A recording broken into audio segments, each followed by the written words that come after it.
Hi, good morning. Welcome to a new vlog. Welcome to my channel. আজকে সকালটা শুরু করলাম এক গ্লাস চিয়া সিড আর 4টে আমন্ড দিয়ে অ্যাজ ইউজুয়াল সবসময় যেরকম শুরু করে থাকি। তো চলো ঝটপট খেয়ে নেওয়া যাক। Hi good morning, welcome back to my channel to a new blog. এখন বাজে সকাল 9:30। উঠে পড়েছি, 9টার সময় উঠেছি। আসলে উঠতে না খুব লেট হয়ে যায়, শুয়ে তো পড়ি তাড়াতাড়ি, উঠতে লেট হয়ে যায়। সকালের দিকটা এত ঘুম পায় না। চলো তাহলে আজকে রুটিন শুরু করা যাক। আজকে অনেক কিছু নতুন নতুন জিনিস নিয়ে তোমাদের সামনে আসবো, তোমাদের দেখাবো। Like, comment and share and subscribe করতে ভুলো না। চলো। আজকে সকালে না মা অ্যাজ কিছু ব্রেকফাস্ট করেনি, তো এখানে কালকে রাত্রিরে বাবা বেকারি থেকে বিস্কিট এনেছিল। এই বিস্কিটগুলো কারা কারা খেতে পছন্দ করো কমেন্ট করো, আমার ভীষণ ভালো লাগে। তো এই তো খেয়ে নিলাম, চান করে বেরোলাম। এবার লাঞ্চ করব অ্যান্ড দেখবো লাঞ্চ থালিতে আজকে মা কি বানিয়েছে। চলো দেখা যাক তাহলে। লাঞ্চ থালি নিয়ে চলে এসেছি। লাঞ্চে আছে আজকে ভাত, আলু ভাজা, এখানে হচ্ছে আলু বেগুন দিয়ে লাল শাক ভাজা, আর হচ্ছে চিকেন। খুব সিম্পল ছিল। এরপরে স্ট্রেট চলে গেছি কেক বানাতে। আজকে একটা বিগ বিগ বিগ ডে হচ্ছে আমার কেক প্রিপারেশন বা কেক মেকিং। আমার না ভীষণ টেনশন লাগে জানো তো। তো আমাকে একজন ভীষণ হেল্প করেছে, আমার ফ্রেন্ড। ও সব সময় হেল্প মানে থাকে। অ্যাকচুয়ালি বড় তো, অনেকটা বড় কেক ছিল বলে, তো তোমরা তো জানো কি কি করি বা কি কি প্রসেস আমি করি। এই তো আমি ভীষণ হাসছিলাম, মানে টেনশনে হাসি বেরোচ্ছে আর বলো না। যাই হোক, তো শুরু করলাম। এখানে আমার বোনও হেল্প করছিল, কিছু স্টিকার্স কাটছিল। তো এই আর কি ছোট ছোট কিছু ক্লিপ দেখালাম তোমাদের। তুমি জানো আমি কি কি প্রসেসে কেক করি, আমি আগের দিনও দেখিয়েছি। আজকে 2 টিয়ারের কেক ছিল, হাইট কেক ছিল, ঠিক আছে, 2 টিয়ার হাইট কেক, বার্থডে কেক। থিমটা তোমাদের সাথে আস্তে আস্তে রিভিলিং হবে। এতক্ষণ হয়তো বুঝতে পেরেই গেছো বিকজ আমি আমার থাম্বনেল দেখে যে থিমটা কি ছিল। তো স্পাইডারম্যান থিমের একটা কেক ছিল, বিকজ আমি যার জন্য বানাচ্ছি সে হচ্ছে খুব একটা স্পেশাল ছোট্ট বাচ্চা। সে হচ্ছে নির্ণয়, ওর কালকে বার্থডে, মানে তোমাদের বার্থডে ব্লগ দেখবে 2 দিন পরে। তো ওর জন্য ওর 4 তারিখে বার্থডে। তো তার আগেই আমি ওর কেকটা ওর পছন্দ মতো, বলা ভুল, আমিও আর ওর মামা, মানে আমার যে ফ্রেন্ড ওর মামা হয়, তো ও বানাচ্ছিল আমার সাথে অনেক অনেক ভালোবাসা দিয়ে, অনেক মেহনত দিয়ে আমরা দুজনে মিলে কেকটা আর আউটপুট দিয়েছি। ভীষণ খাটনি গেছে জানো তো। সন্ধেবেলা মানে আমরা শুরু করেছিলাম কেকটা বানাতে দুপুর 3টে থেকে I think, and we wind up, মানে আমাকে তো পরিষ্কার করে উঠতে 8টা বেজে গেছে। আমার বাবা মাও প্রচুর হেল্প করেছে, মানে প্রচুর বাসন ছিল, আমার বাবা মা সেগুলোকে ধুয়েছে। মানে একটা কেকটা তোমরা এত সুন্দর এক্সিকিউটের পেছনে যে কত মানুষ থাকে, আমি একা নই, অবশ্যই নই, সবাই আমাকে হেল্প করে। আমার ঘরের প্রত্যেকটা মানুষ, আমার মা, আমার বাবা, প্রত্যেকটা আমাকে যারা হেল্প করার মানুষ, আমার বোন, সবাই। আর আমার বন্ধুটাও এসেছিল, ও ভীষণ ভীষণ হেল্প করেছে। তো এই দেখো একটা লুক। এরপর ফাইনাল লুকের তোমার আমি কিছু ক্লিপ নিয়ে রেখেছি, ফটো, সেগুলো দেখতে পাবে। জানিও কেমন হয়েছে।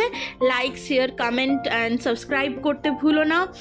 আর তারপরে তো এই হয়ে গেল। তারপরে করতে করতে হঠাৎ ইচ্ছা করলো একটু ফুচকা বানাবো, সুজির ফুচকা।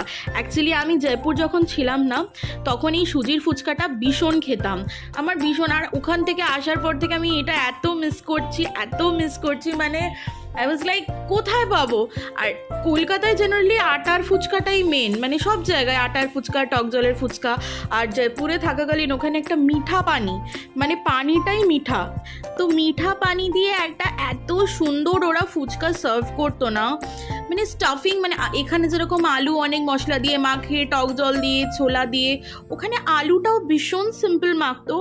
আর ওই যে একটা খট্টা মিঠা স্বাদ, মানে কি বলবো তোমাদের, বলতে বলতে আমার এখনো মুখে মানে জল চলে আসছে এইরকম কথা বলতে বলতে, মানে আই ওয়াজ লাইক ডাইং। তো ব্যাস যেইভাবে সেই কাজ 2-3টে ভিডিও দেখলাম ইউটিউব থেকেই, দেখে বানাতে লেগে গেছি সুজির ফুচকা। তো কিছুই না, প্রথমে এখানে সরু দানা মোটা দানা যেরকম তোমরা চাও সুজি নিতে পারো। 1 কাপ সুজিতে দেবে 4 টেবিল স্পুন গরম অয়েল, মানে লিউকওয়ার্ম অয়েল দিতে হবে, ঠিক আছে, রিফাইন্ড অয়েল দিয়ে ভালো করে দুটো হাতের সাহায্যে ভালো করে তেলটাকে ঘষিয়ে ঘষিয়ে পুরো সুজিটার মধ্যে মাখিয়ে নিতে হবে। তারপরে ঈষদুষ্ণ গরম জল দিয়ে একটা সফট ডো, আর জলটা কিন্তু হট করে ঢেলে দেবে না, অল্প অল্প করে জল দিয়ে দিয়ে দিয়ে দিয়ে খাইয়ে খাইয়ে, কারণ কি আমরা জানি সুজি কিন্তু জল টানলে সুজি ফোলে।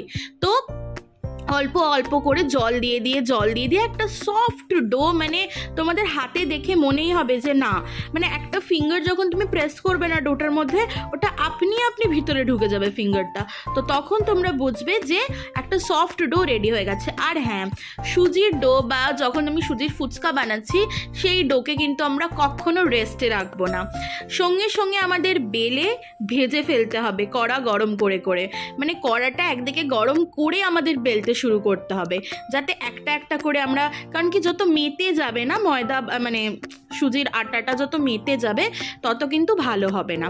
আর একটা স্পেশাল টেকনিক হচ্ছে, যতবার আটাটাকে এরকম থালার মধ্যে মারবে, তুলে তুলে আছাড় মারবে, তত কিন্তু সুজির মানে ফুচকা বলো, যে কোনো ফুচকা খুব ভালো ফোলে।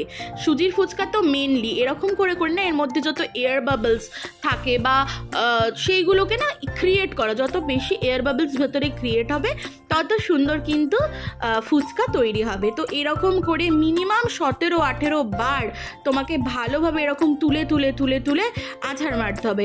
অবশ্যই কিন্তু সুজিটা একটা বড় পাত্রে নিয়ে মাখবে। এই তো, তারপরে কড়া চাপিয়ে গ্যাস জ্বালিয়ে নিয়েছি, তারপরে কড়াতে পর্যাপ্ত পরিমাণ অনেকটাই তেল লাগে, এটা কোনো হেলদি রেসিপি নয়, অনেকটা রিফাইন্ড অয়েল লাগে। তো পরে তোমরা ওই রিফাইন্ড অয়েলটাই কিন্তু কোনো স্টেন করে অন্য কোনো কিছু বানাতে পারো, বিকজ ফুচকা তো একদম ভেজ হয়।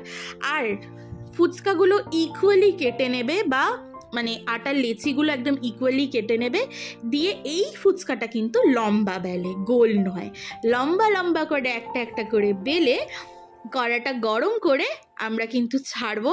দেখো হালকা হালকা করে ফুলছে। আর হ্যাঁ, এই ফুচকাগুলো কিন্তু খুব বেশি ফোলে না, অ্যাকচুয়ালি আমারটা খুব বেশি ফোলেও নি, ঠিক আছে, বাট খুব বেশি কিন্তু ফোলে না, মোটামুটি একটা শেপের হয় লম্বা লম্বা করে। তো দেখো এখানে কি সুন্দর, আমি হাতে নিয়ে একটা তোমাদের দেখাচ্ছি, কি সুন্দর দেখো ফুলেছে, আমার ভীষণ ভালো লেগেছিল। তো ঘরে আসতে আমার কিছু রেডি ছিল না, হট করে আমার ইচ্ছা হয়েছে, তো এটাকে আমি একটু টার্মারিক চাটনি, মানে তেঁতুলের আচার আর একটু দই ফেটিয়ে ওপর দিয়ে লঙ্কা গুঁড়ো ছড়িয়ে খেয়ে নিয়েছি। তো চলো এবার দেখাই আমি ডিনারে কি খেয়েছি। আজকে ডিনারে খুব সিম্পল ছিল, ভাত, পটল ভাজা, এখানে মাছের মাথা দিয়ে পুঁই শাকের চচ্চড়ি, এখানে হচ্ছে থোড় আলু কুমড়ো দিয়ে একটা তরকারি, আর ছিল হচ্ছে একটা গুজরাতি ডিশ বলতে পারো, আমরা বাঙালিরাও খাই, আলু পাঁপড়ের একটা তরকারি, আর ছিল মায়ের হাতে পাতা চিনি দিয়ে টক দই। জাস্ট অসম ছিল গাইজ লাঞ্চটা। আমি সর্বভোগ, আমি সব খেতে পছন্দ করি। তো আজকের ব্লগটা এই পর্যন্তই। ভালো লাগলে লাইক, কমেন্ট, শেয়ার, সাবস্ক্রাইব করতে ভুলবে না। বাই।